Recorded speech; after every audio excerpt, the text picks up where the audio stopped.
through all records, and there is lots of records going back about 700 years on grey aliens, as we define them in the conspiracy net. We define them as grey aliens. They're pretty much the most identical to the idea of what an alien looks like. They're actually a very similar height to us. With the tall pinks, they're up to about 19 feet in height. With the Nordics, they're up to 15, 16 feet when they're very, very tall, but 14 and a half feet usually. With the greylings from Alpha Centauri A, they're up to about 9, 10 feet when very tall, slightly bigger than us as a whole, but not a huge amount bigger. With the greys, they're about our height, sometimes even shorter as a whole. They're quite a similar height in the size they are. With the greys from Beta Centauri B, or from Beta Centauri B as they used to call it back in the old age, through all records they've had various technology exchanges with human world governments. I cannot actually stipulate who or what or where. It's too dangerous to know. It has always been covered up by Federation police across the entire world with their involvement with any species of aliens.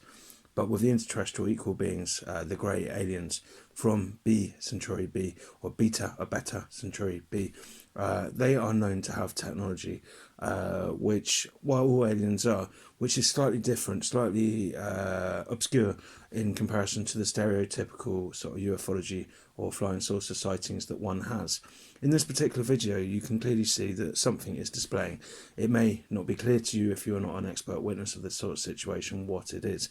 However, these are actually invisible flares, and while they're invisible flares, they're designed to turn on the equipment to allow them to be visible. Ordinarily, when the flare is switched off, you can see it, but when it's switched on, it becomes invisible.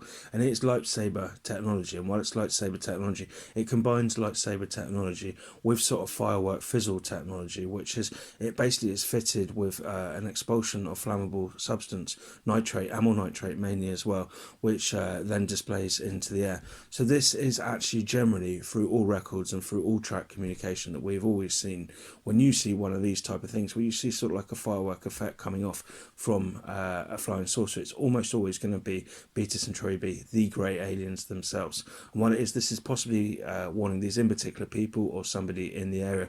The firework display, through what we can digest and what we understand, is generally saying there's going to be explosions, there's going to be war. So if they let off like amyl nitrate into the air, generally what they're saying is that they will attack and they will launch an assault.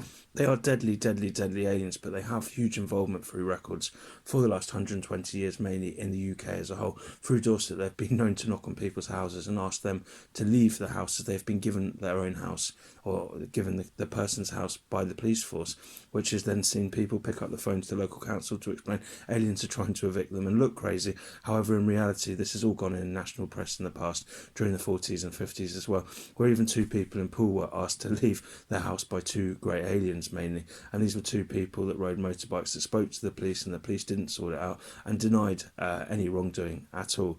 So the whole situation with aliens is quite complex, but these are, in this particular display, known to be grey alien displays, i.e. warning saber lights from anti-gravity pluming technology, warning flares, and that's all they seem to be.